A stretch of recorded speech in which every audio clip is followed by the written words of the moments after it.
السلام علیکم ناظرین، انوکھا انداز میں خوش آمدید۔ آج ہم بات کریں گے امریکہ اور ترکی کے درمیان جاری سرد مہری کب ختم ہوگی۔ اردوغان نے ایک حالیہ بیان دیا جس میں کہا گیا کہ اگر امریکہ کی نو منتخب قیادت جو ہے وہ اس کے ساتھ تعلقات استوار کرنا چاہتی ہے تو ان کا جو میزائل ڈیفنس سسٹم تھا اس کو اپروو کرنا پڑے گا اور ان کے جہازوں کے پروگرام میں جو شرکت تھی اس کو بحال کرنا پڑے گا۔ اب یہ کیا کہانی ہے، ہم اس کا خلاصہ کرتے ہیں۔ آپ کو بتائیں کہ دنیا کا اس وقت سب سے جدید ترین پلین F-35 ہے۔ 2006 میں اس کو بنایا گیا، اس کی پہلی فلائٹ کی گئی اور اس کے بعد اس کے ورژنز نکلتے گئے۔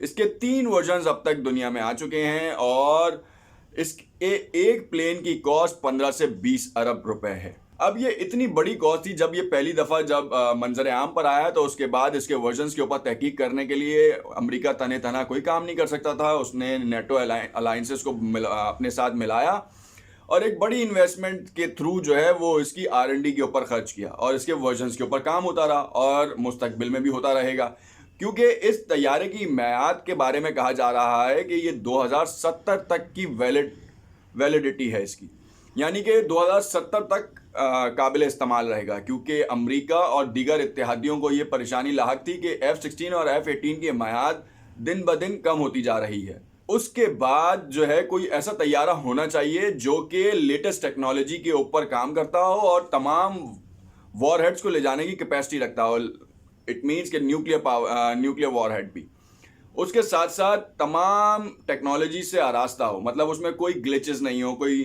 پرابلم نہیں ہو۔ ہم بات کرتے ہیں کہ امریکہ اور ترکی کے درمیان یہ مسئلہ پیدا کیوں ہوا۔ جب یہ پروگرام شروع کیا گیا تو اس میں ترکی بھی اس کا اتحادی تھا، اس نے ایک بڑی خطیر رقم جو ہے وہ اس کی R&D کے اوپر اسپینڈ کی اور اس کے پری آرڈرز دیے۔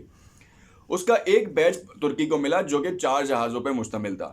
اب ہم آپ کو بتائیں کہ وہ ترکی کا جب یہ جہازوں کا جو بیچ ان کو ملا تو اس کے اوپر بھی کسٹڈی پوری نہیں تھی، جیسے کہ امریکہ کرتا ہے ہر دفعہ کی طرح، پاکستان کے ساتھ بھی جو اس نے کیا۔ اب اس بار ترکی ان کے سامنے تھا، ترکی کے ساتھ امریکہ کتنی سرد مہری اختیار کرتا تھا ہم دیکھ سکتے تھے، مگر کیا ہوا، اچانک ایسا کام ہوا جس کے بعد ترکی کو اس پروگرام سے باہر نکال دیا گیا۔ آخر اس کی کیا وجہ بنی، ہم آپ کو اس کے بارے میں بھی بتاتے ہیں کہ روس کے ساتھ میزائل ڈیفنس سسٹم کی خریداری کا معاہدہ جو ہے امریکہ کی نظروں سے گزرا اور امریکہ کو پریشان کر گیا، جس کی وجہ سے ترکی کو اس پروگرام سے باہر کر دیا گیا۔ اور اس کی اصل وجہ یہ تھی کہ جب سب سے پہلے ترکی نے امریکہ سے اس کی مانگ کی تھی کہ ہمیں اپنی دفاعی قوت کو بڑھانے کے لیے میزائل ڈیفنس سسٹم چاہیے، جس پہ امریکہ نے منع کیا اور اس کے بعد روس کی طرف دیکھا گیا، کیونکہ دنیا میں روس واحد ملک ہے جو missile defence system latest technology پہ جو ہے وہ اس کا میزائل ڈیفنس سسٹم ہے۔ تو اس وجہ سے ترکی نے روس سے کنیکشن کیا، کانٹیکٹ کیا اور اس کے بعد کولیبریشن ہوئی اور وہ خرید لیا گیا۔ مگر امریکہ کو یہ بات اتنی ناگوار گزری کہ اس نے ترکی کو اپنے F-35 latest technology jet fighter planes کے پروگرام سے نکالا ہی، نہ صرف نکالا بلکہ اس نے جو پری آرڈرز کیے تھے اس کو بھی کینسل کر دیا، یعنی کہ اس نے جو اتنی R&D کے اوپر اسپینڈنگ کی تھی وہ سب بیکار ہو گئی، اس کو روک دیا گیا۔ اس کے ساتھ ساتھ جتنے ان کے جو پائلٹس کو تربیت دی جا رہی تھی وہ بھی روک دی گئی اور کمرشل لائسنس جو ہیں وہ سارے کینسل کر دیے گئے۔ اب ترکی کو اس بات کا شدید غصہ آیا، اردوغان نے امریکہ کی نو منتخب قیادت کے ساتھ جو ہے وہ تعلقات استوار کرنے کی ایک آس دی ہے اور کہا ہے کہ اگر تو بائیڈن جو ہے ٹرمپ انتظامیہ کے نقش قدم پہ چلتے رہیں گے تو ترکی کے ساتھ اعلان جنگ ہے، نہیں تو پھر ترکی اور امریکہ ایک پیج پر بیٹھ سکتے ہیں اور ان معاملات کو حل کر سکتے ہیں۔ ہم نے روس سے میزائل سسٹم آپ کے ریفیوزل کے بعد لیا ہے، 2019 میں اس کا ریفیوزل آیا اور ترکی نے پھر روس کی جانب دیکھا اور روس کے ساتھ معاہدہ کیا۔ اس معاہدے کا بڑا چرچا ہوا، بڑا تذکرہ ہوا اور امریکہ کو یہ بات ناگوار گزری تھی۔ اردوغان کے ہر عمل کی امریکہ مخالفت کرتا رہا اور خاص طور پہ ٹرمپ آپ کو پتہ ہے کہ جس طرح کے حالات اس وقت بھی چلے ہیں اور اس بائیڈن کی جو ہے وہ تقریب حل برداری سے قبل ہی جو ہے وہ ایک دنگے فسادات امریکہ کی زینت بن گئے اور ڈیموکریسی کے منہ پہ تماچے کے مترادف اقدامات ہوئے، چاہے ٹرمپ کی دانست میں ہو، ٹرمپ کے حامیوں نے کیا، ٹرمپ نے خود کرایا، یہ ایک الگ بحث ہے۔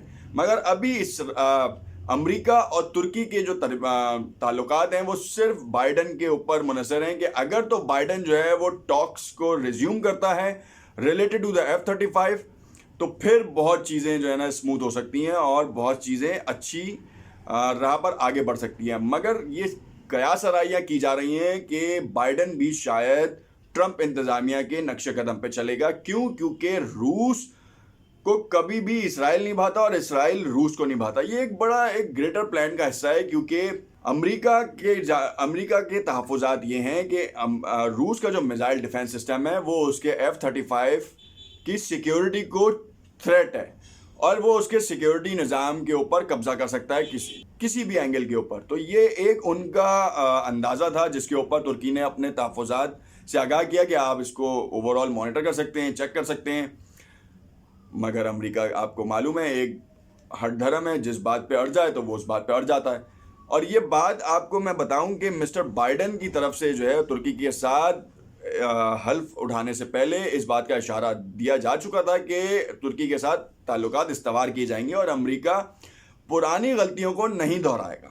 تو دیکھتے ہیں کہ بائیڈن جو ہے وہ ٹرمپ انتظامیہ کے نقش قدم پہ چلیں گے یا اردوغان کے ساتھ معیشت کی ترقی کے ساتھ ساتھ ان معاہدوں کو بھی جو ہے وہ زیر بحث لائیں گے اور ان کا حل نکالیں گے. اور ترکی کی جو جتنی خطیر رقم لگی ہے اس کا صلہ بھی ملے گا.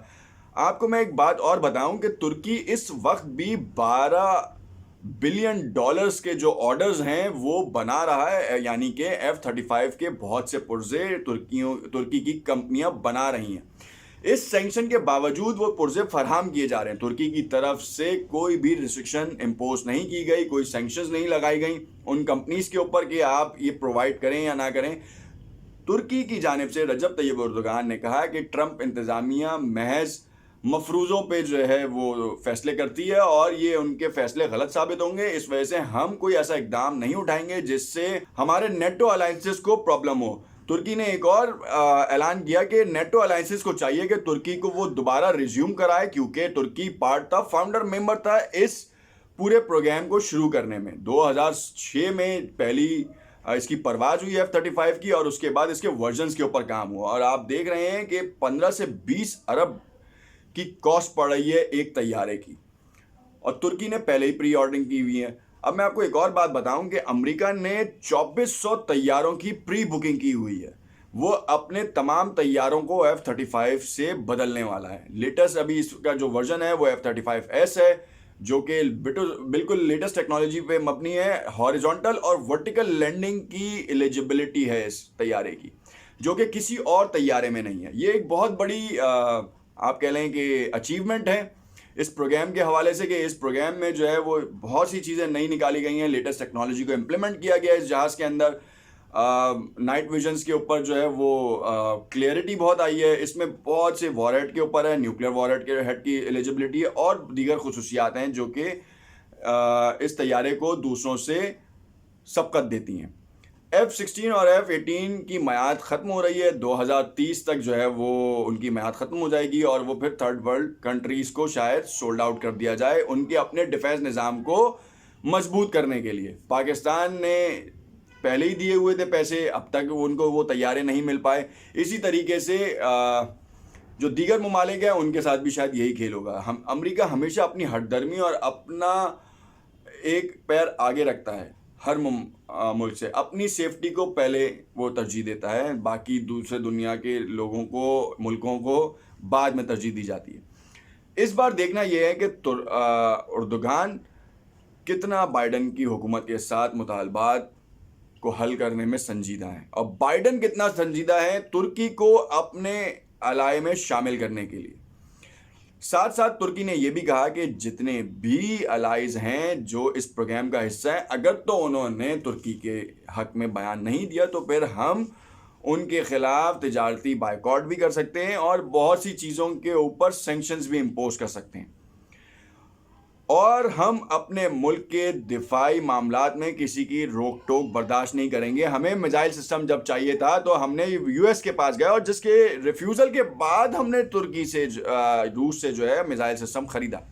اگر تو آپ اسی وقت ہمیں اس بات کا اشارہ دے دیتے کہ اگر ہم یہ کام کریں گے تو ہمیں اتنی سینکشنز امپوز ہو سکتی ہیں، یا آپ کو اس میزائل ڈیفینس سسٹم کی سیکیورٹی کے اوپر، بریچ کے اوپر آپ کو نکال سکتے ہیں، آپ پہ پلینٹی امپوز ہو سکتی ہے۔ آپ نے اس طرح کا کوئی اشارہ نہیں دیا، جب آپ نے میزائل سسٹم کے حوالے سے ہمیں نہ کر دی تو ہم نے دوسری جانب دیکھا۔ اب سینیریو یہ ہے کہ اردوغان نے کھلم کھلا جو دھمکی دی ہے، اب اس کے رزلٹ کا انتظار کریں۔